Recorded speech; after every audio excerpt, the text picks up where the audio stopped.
ಎರಡನೇ ದಿನದ ಸ್ಟಾಲಿಗೆ ರೆಡಿಯಾಗಿ ಹೊರಟಿರೋದು. ಸಿಕ್ಕಾಪಟ್ಟೆ ಮಳೆ ಹುಯ್ತೈತೆ ಬೆಳಗ್ಗೆನೆ. ಆ್ಯಕ್ಚುಲಿ ಒಬ್ಬರು ಚಳ್ಳಕೆರೆಯಿಂದ ಆಚೆ 17 ಕಿಲೋಮೀಟ್ರ್ ಒಂದು ಹಳ್ಳಿಯಿಂದ ಹುಡ್ಕೊಂಡು ನೋಡೋದಕ್ಕೆ ಅಂತ ಹೇಳ್ಬಿಟ್ಟು ಬಂದಿದ್ರು ನನ್ನ. ಸೊ ತುಂಬ ಥ್ಯಾಂಕ್ಸ್ ಹೇಳ್ಬೇಕು ಅವ್ರಿಗೆ ನಾನು.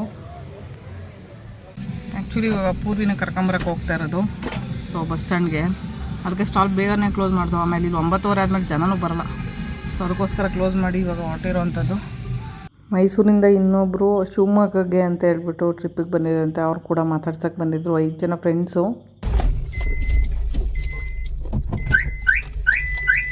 ಆ್ಯಕ್ಚುಲಿ ಎರಡನೇ ದಿನ ಸ್ಟಾಲ್ ಮುಗಿಸ್ಕೊಂಡು ಬಂದಾದಮೇಲೆ ತೋಟದ ಮನೆ ದಾರಿಯಲ್ಲಿ ಹೋಗ್ಬೇಕಾದ್ರೆ ಗೇಟಿಂದ ಆಚೆ ಸಿಕ್ಕಾಕೊಂಡು ಬಿಟ್ಟಿದ್ದೀವಿ.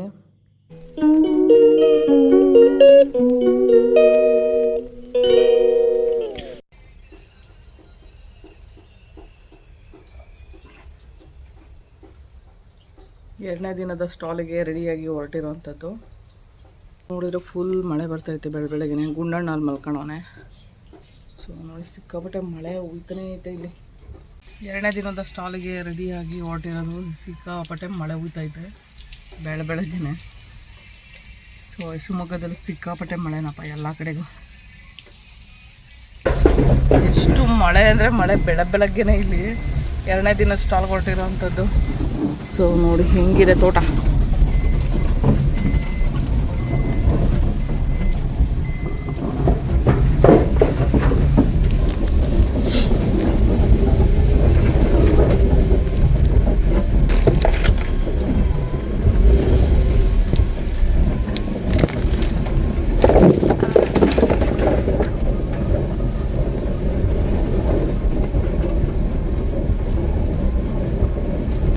ಆ್ಯಕ್ಚುಲಿ ಇದು ಗೇಟಿಂದ ಮನೆವರೆಗೂ ಯಾವುದೇ ಕಲ್ಲು ಮಣ್ಣು ರೋಡ್ ಅಂತೂ ಇಲ್ಲ.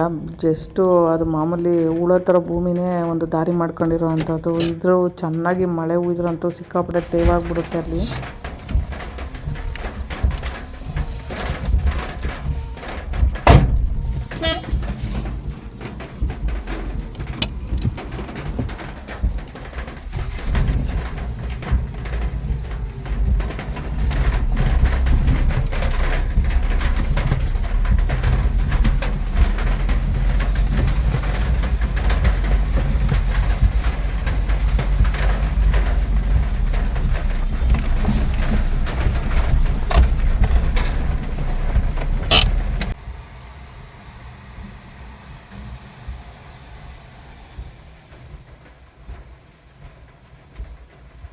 ಈ ಜಾಗದಲ್ಲೇ ಆ ತೋಟದ ಮನೇಲಿರೋ ನಾಯಿ ಮೇಲಿಂದ ಕೆಳಗಡೆ ಬಿದ್ದಿದ್ದಂತೆ. ಸೊ ಹೇಳಿದ್ರು ಅವರು ನಮಗೆ. ಅಂದರೆ ಟ್ರೈನ್ ಬರೋ ಟೈಮಲ್ಲಿ ಅದು ಮೇಲಿಂದ ಹಾರಿ ಕೆಳಗಡೆ ಬಿದ್ದಿರೋದು. ಇಲ್ಲಾಂದರೆ ಟ್ರೈನಿಗೆ ತಾಕಿನೂ ಕೂಡ ಬಿದ್ದಿರ್ಬೋದು. ಸೊ ಬಿದ್ದು ಒಂದು ಗುಂಡಿಲಿ ಬಿದ್ದಿರೋ ಟೈಮಲ್ಲಿ ಅದನ್ನು ತೊಗೊಂಡು ಬಂದಿರೋದಂತೆ. ಸೊ ನೋಡಿ ಇಲ್ಲಿಂದ ಹಾರಿರೋದಕ್ಕೆ ಎಷ್ಟು ಹೈಟಿಂದ ಅದಕ್ಕೆ ಏಟಾಗಿರೋದು ಸೊಂಟಕ್ಕೆ.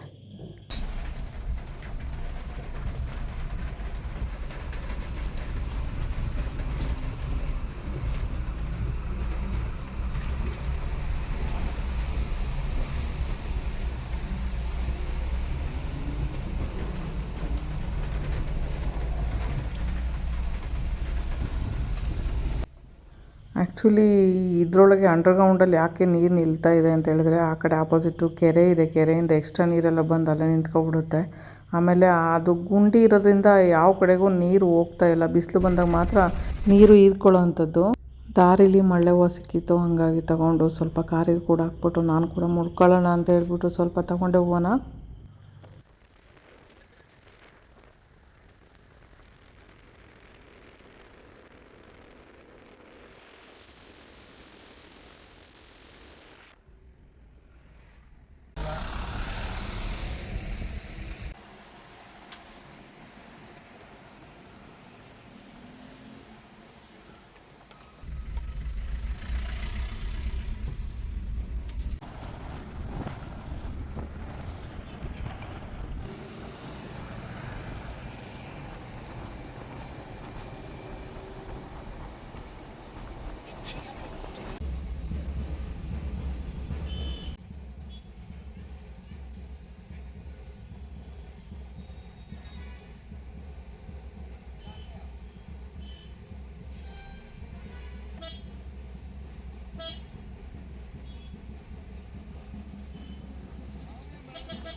ಆ್ಯಕ್ಚುಲಿ ಒಬ್ಬರು ಶಿವಮೊಗ್ಗದವರೇ ಬಟ್ ಮೈಸೂರಲ್ಲಿದ್ದಾರಂತೆ. ಅವರು ಟ್ರಿಪ್ಪಿಗೆ ಅಂತ ಜೋಗ ನೋಡೋದಕ್ಕೆ 5 ಜನ ಫ್ರೆಂಡ್ಸ್ ಬಂದಿದ್ರಂತೆ. ಹಂಗಾಗಿ ನನ್ನ ಹುಡ್ಕೊಂಡು ಬಂದಿದ್ದಾರೆ.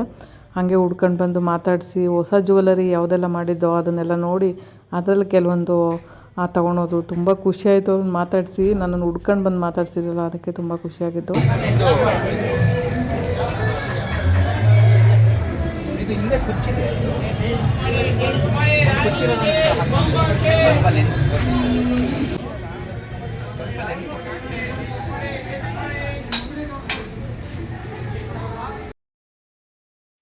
ಇಲ್ಲಿ ಇನ್ನೊಬ್ಬರು ಮಾತಾಡೋದಕ್ಕೆ ಅಂತ ಮಾತಾಡ್ಸೋದಕ್ಕೆ ಅಂತ ಹೇಳ್ಬಿಟ್ಟು ಪೂಜಾ ಅಂತ ಚಳ್ಳಕೆರೆಯಿಂದ ಒಂದು ಊರಿಂದ ಬಂದಿದ್ದಾರೆ. ಚಳ್ಳಕೆರೆ ಹತ್ರದಲ್ಲಿ ಒಂದು 17 ಕಿಲೋಮೀಟ್ರ್ ದೂರದಲ್ಲಿರೋಂಥ ಒಂದು ಊರಿಂದ ಹುಡ್ಕೊಂಡು ಬಂದಿದ್ದು. ಆ್ಯಕ್ಚುಲಿ ಹೇಳಬೇಕು ಅಂದರೆ ಬರೀ ವೀಡಿಯೋ ನೋಡಿ ಮಾತಾಡ್ಸೋಕ್ಕೆ ಬಂದಲ್ಲ, ತುಂಬ ಖುಷಿಯಾಯಿತು ನನಗೆ. ಪೂಜೆಗೆ ತುಂಬ ಥ್ಯಾಂಕ್ಸ್ ಹೇಳ್ತೀನಿ ನಾನು. ಅದ್ರ ಜೊತೆಗೆ ಅವ್ರು ಬೆಳೆದಿರೋ ಅಂಥ ಕಡಲೆಕಾಳು, ಕಡಲೆ ಬೀಜ ಮತ್ತು ಬೇಳೆ ಕೂಡ, ತೊಗರಿ ಬೇಳೆ ಕೂಡ ತಂದು ಕೊಟ್ಟಿದ್ರು ನನಗೆ. ಅದು ನೋಡಿ ಇನ್ನೂ ಖುಷಿಯಾಯಿತು. ಅದ್ರ ಜೊತೆಗೆ ಹುಣ್ಸೆಹಣ್ಣು ಕೂಡ ಇತ್ತು. ಸೊ 4 ಥರದ ಒಂದು ಐಟಮ್ಸ್ನ ತಂದು ಕೊಟ್ಟಿದ್ರು. ತುಂಬ ಥ್ಯಾಂಕ್ಸ್ ಹೇಳ್ತೀನಿ ಪೂಜಾ ಅವ್ರಿಗೆ.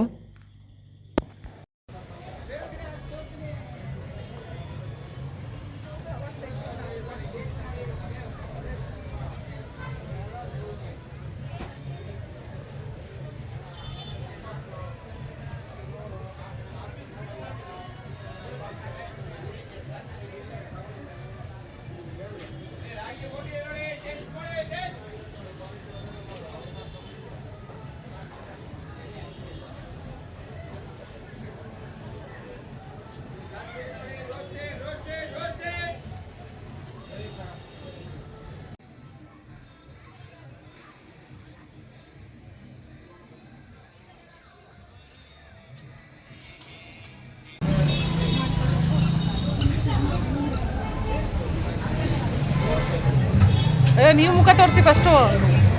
ಮೇನ್ ನೀವು ತಾನೇ ಬರಬೇಕಾಗಿರೋದು.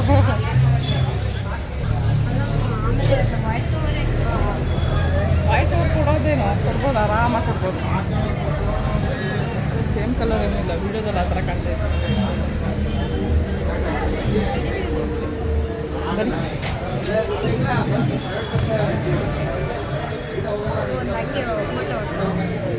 ಆ್ಯಕ್ಚುಲಿ ಅಲ್ಲಿ ವ್ಯಂಗ್ಯ ಚಿತ್ರ ಬಿಡಿಸೋವಂಥವ್ರೊಬ್ಬರು ಆರ್ಟಿಸ್ಟಲ್ಲಿದ್ದರು. ಆ್ಯಕ್ಚುಲಿ ತುಂಬ ಚೆನ್ನಾಗಿ ಬಿಡಿಸ್ತಾಯಿದ್ರು.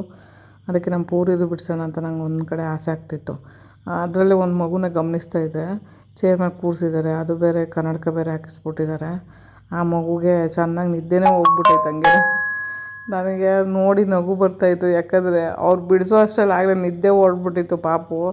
ಏನು ಮಾಡಿದ್ರು ನಿಂತ್ಕೊಳ್ತಾನೆ ಇಲ್ಲ. ಆಮೇಲೆ ಅದೇ ಕನ್ನಡಕ ಬೇರೆ ಹಾಕಿರೋದಕ್ಕೂ ಅದಕ್ಕೂ ಗೊತ್ತಾಗ್ತಾನೆ ಇಲ್ಲ ಅವ್ನು ನಿದ್ದೆ ಮಾಡ್ತಾಯಿದ್ದಾನೆ ಅನ್ನೋದು ಯಾರಿಗೂ ಗೊತ್ತಾಗಿಲ್ಲ. ನನಗಂತೂ ನೋಡಿ ನಗು ಬರ್ತಾನೆ ಇತ್ತು.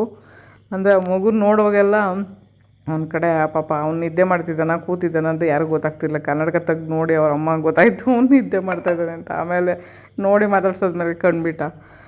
ಒಂದು ಮಕ್ಳುಗಳು ನೋಡುವಾಗ ಎಷ್ಟು ಖುಷಿ ಆಗುತ್ತಲ್ಲ, ಅವುಗಳ ಚೇಷ್ಟೆ ತುಂಟಾದನ ಎಲ್ಲ ಬೇರೆ ಥರನೇ ಇರುತ್ತೆ ಅವ್ರ ಲೈಫು.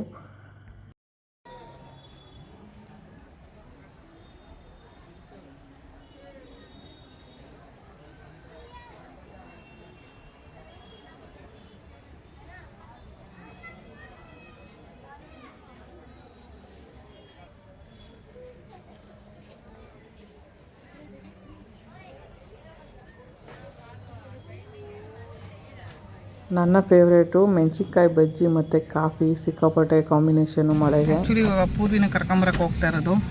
ಸೊ ಬಸ್ ಸ್ಟ್ಯಾಂಡ್ಗೆ ಅದಕ್ಕೆ ಸ್ಟಾಲ್ ಬೇಗನೆ ಕ್ಲೋಸ್ ಮಾಡ್ದು. ಆಮೇಲೆ ಇಲ್ಲಿ 9:30 ಆದಮೇಲೆ ಜನನೂ ಬರೋಲ್ಲ. ಸೊ ಅದಕ್ಕೋಸ್ಕರ ಕ್ಲೋಸ್ ಮಾಡಿ ಇವಾಗ ಹೊರಟಿರೋವಂಥದ್ದು. ಸೊ ಯಪ್ಪ ಸಖತ್ತು ಬ್ಯಾಕ್ ಪೇನ್ ಬಂದುಬಿಟ್ಟಿದೆಯಪ್ಪ. ತುಂಬ ಬ್ಯಾಕ್ ಪೇನು, ಹೋಗಿ ಮಲ್ಕೊಂಡ್ರೆ ಸಾಕಾಗ್ಬಿಟ್ಟೈತೆ. ಅಷ್ಟು ಬ್ಯಾಕ್ ಪೇನ್ ಆಗಿಬಿಟ್ಟೈತೆ. ಸೊ ಪೂರಿ ಬಂದರೆ ಅವನು ಕರ್ಕೊಂಡು ಊಟ ಮಾಡ್ಕೊಂಡು ಎಲ್ಲಾದರೂ ಹೋಗಬೇಕು ಮನೆಗೆ.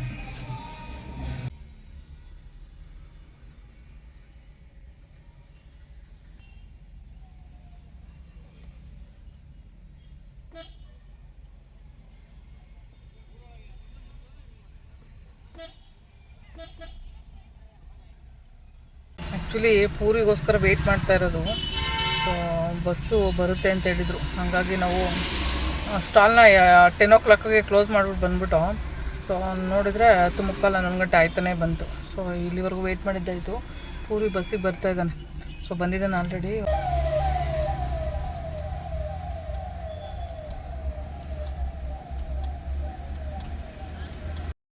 ಯಾಕೋ ಇವತ್ತು ಗ್ರಾಚಾರನೇ ನೆಟ್ಟೋಗಿಲ್ಲ ಅಂತ ಅನಿಸ್ಬಿಡ್ತು. ಆ್ಯಕ್ಚುಲಿ 10 ಗಂಟೆಗೆ ಬಂದು ವೆಯ್ಟ್ ಮಾಡಿ ಮಳೆನೂ ಶುರು ಆಗ್ಬಿಡ್ತು. ಮಳೆ ಶುರು ಆದಮೇಲೆ ಪೂರ್ವಿ ಬಂದ, ಅವನು ಕರ್ಕೊಂಬಂದು ಹಿಂದೆ ಡೋರ್ ತೆಗಿಯೋಕ್ಕೆ ಟ್ರೈ ಮಾಡಿ ಸಾಕಾಯಿತು. ಏನೋ ಡೋರ್ ಲಾಕ್ ಆಗಿಬಿಟ್ಟಿದೆ. ಸೊ ಏನು ಮಾಡಬೇಕಂತಲೇ ಗೊತ್ತಾಗ್ತಿರ್ಲಿಲ್ಲ. ಸೊ ಒಂದೊಂದು ಪ್ರಾಬ್ಲಮ್ ಹೆಂಗೆ ಬರುತ್ತೆ ಅಂತಲೇ ಹೇಳೋಕ್ಕೆ ಬರೋಲ್ಲ. ಈ ಡೋರ್ ಓಪನ್ ಆಗ್ತಿಲ್ಲ, ಲಾಕು ಕ್ಲೋಸ್ ಆಗಿಬಿಟ್ಟಿದೆ. ಅದೇನಕ್ಕೆ ಲಾಕು ಕ್ಲೋಸ್ ಆಯಿತು ಅಂತಲೇ ಗೊತ್ತಾಗಿಲ್ಲ. ಒಂದು ಅರ್ಧ ಗಂಟೆನೇ ಪ್ರಯತ್ನ ಪಟ್ಟು ಲಾಸ್ಟಿಗೆ ಹಿಂದೆ ಡಿಕ್ಕಿ ಡೋರ್ನ ಓಪನ್ ಮಾಡಿದ್ದು. ಆ ಡಿಕ್ಕಿ ಡೋರೇ ಓಪನ್ ಆಗ್ತಾಯಿಲ್ಲ. ಸೈಡ್ ಲಾಕು ಇದಾಗ್ಬಿಟ್ಟಿತ್ತು. ಏನಕ್ಕೆ ಆ ಥರ ಆಗಿತ್ತು ಅಂತಲೇ ಗೊತ್ತಾಗಲಿಲ್ಲ. ತುಂಬ ಹೊತ್ತು ವೆಯ್ಟ್ ಮಾಡಿ ಅದನ್ನು ಹಾಕಿ ತೆಗೆದು ಲಾಕ್ ಇದು ಮಾಡಿ ಕೀಲಿ, ಸೊ ಆ ಕೀ ಇದ್ರ ಮೂಲಕನೇ ಅದನ್ನು ಲಾಕ್ ಮಾಡೋದು, ಲಾಕ್ ಓಪನ್ ಮಾಡೋದು, ಈ ಥರ ಎಲ್ಲ ಮಾಡಿ ಏನೇನೋ ಟ್ರೈ ಮಾಡಿ ಲಾಸ್ಟಿಗೆ ಒಂದು ಇದನ್ನು ಡಿಕ್ಕಿನ ಓಪನ್ ಮಾಡಿದ್ದು. ಆ್ಯಕ್ಚುಲಿ ಆ ಥರ ಏನಾದ್ರು ಲಾಕ್ ಆಗಿಬಿಟ್ರೆ ನಾವು ವಸ್ತುಗಳನ್ನೆಲ್ಲ ಡಿಕ್ಕಿ ಮೂಲಕ ಹಾಕೋಕ್ಕಾಗಲ್ಲ, ಈ ಡೋರ್ನೇ ತೆಗ್ದಾಕ್ಬೇಕಾಗುತ್ತೆ. ಸೊ ಸಿಕ್ಕಾಪಟ್ಟೆ ಪ್ರಾಬ್ಲಮ್ ಆಗುತ್ತೆ. ಒಂದಲ್ಲ ಎರಡಲ್ಲ ಸಿಕ್ಕಾಪಟ್ಟೆ ಪ್ರಾಬ್ಲಮ್ಸ್ ಅನಿಸ್ಬಿಡುತ್ತೆ ಒಂದೊಂದು ಸಾರಿ. ಸೊ ಲಗೇಜೆಲ್ಲ ತುಂಬಬೇಕು ಅಂದಾಗ ಒಂದು ಡಿಕ್ಕಿ ಅನ್ನೋದು ಯಾವಾಗಲೂ ಓಪನ್ ಇರಲೇಬೇಕು. ಅದು ಈಸಿಯಾಗೂ ಇರಬೇಕು ನಮಗೆ. ಈಗ 2 ವರ್ಷದ ಹಿಂದೆ ಶಿವಮೊಗ್ಗ ಬಂದಿದ್ದಾಗ ಅದೇ ಚೌಟ್ರಿಲಿ ನಾವು ಇದನ್ನು ಹಾಕಿದ್ದೀವಿ, ಸ್ಟಾಲ್ನ. ಸೊ ಆವಾಗ ಲಿಫ್ಟ್ ಇದೆ ಅನ್ನೋದು ಯಾರೂ ಹೇಳಲೇ ಇಲ್ಲ ನಮಗೆ. ಸಿಕ್ಕಾಪಟ್ಟೆ ಬೇಜಾರಾಯಿತು. ಇವಾಗ ಲಿಫ್ಟ್ ಇರೋದು ಗೊತ್ತಾಗಿ ಲಿಫ್ಟ್ಗೆ ಒಂದು ರಿಕ್ವೆಸ್ಟ್ ಮಾಡ್ಕೊಂಡಿದ್ದಕ್ಕೆ ನಮ್ಮನ್ನು ಮೇಲೆ ಬಿಟ್ಟರು. ಲಿಫ್ಟಲ್ಲಿ ಬಂದು ಓಪನ್ ಮಾಡಿ. ಆ್ಯಕ್ಚುಲಿ ಸ್ಟಾಲ್ ಇರೋ ಟೈಮಲ್ಲಿ ಲಿಫ್ಟ್ ಆನ್ ಮಾಡಲ್ಲ, ಅಲ್ಲಿ ಜನಗಳು ಓಡಾಡ್ತಾರೆ ಅಂದ್ಬಿಟ್ಟು. ಎಷ್ಟು ಮೆಟ್ಲುಗಳಿದ್ದಾವೆ ಅಂದರೆ ಅಷ್ಟು ಮೆಟ್ಲುಗಳನ್ನ ಬೇರೆಯವರು ಹತ್ಸಿದ್ದು ನನಗೆ ಹೋದ ಸಾರಿ. ಅದನ್ನು ನೆನೆಸ್ಕೊಂಡು ತುಂಬ ಬೇಜಾರಾಯ್ತು ನನಗೆ. ಸೊ ಎಲ್ಲೋ ದೂರ ಹೋಗಿ ಸ್ಟಾಲ್ ಹಾಕ್ಬಿಟ್ಟು ಈ ಪದ್ಧತಿ ಯಾರಿಗೆ ಬೇಕಂತ ಅನಿಸ್ಬಿಡ್ತು ನಂಗೊಂದು ಕಡೆ. ಆ್ಯಕ್ಚುಲಿ ನಮಗೆ ಶಿವಮೊಗ್ಗದಿಂದ ತರೀಕೆರೆಗೆ ಬರೋದಕ್ಕೆ 40 ಕಿಲೋಮೀಟರ್ಸ್ ಆಗುತ್ತೆ. So up and down daily ತೋಟದ ಮನೆಗೆ 40 ಕಿಲೋಮೀಟರ್ ಅಂದರೆ 80 ಕಿಲೋಮೀಟರ್ ಅಪ್ ಆ್ಯಂಡ್ ಡೌನ್ ಇರ್ತಾಯಿತ್ತು.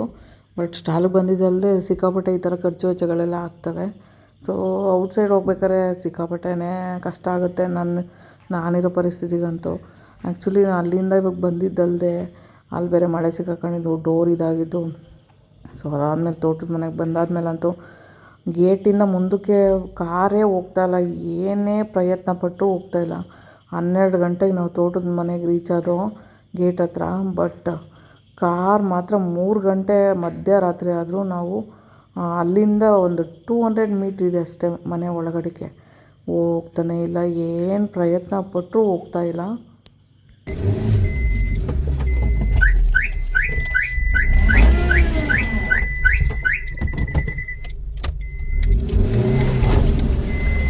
ಅಲ್ಲಿ ಸಹಾಯ ಕರೆಯೋಣ ಅಂದರೆ ಯಾರೂ ಇಲ್ಲ.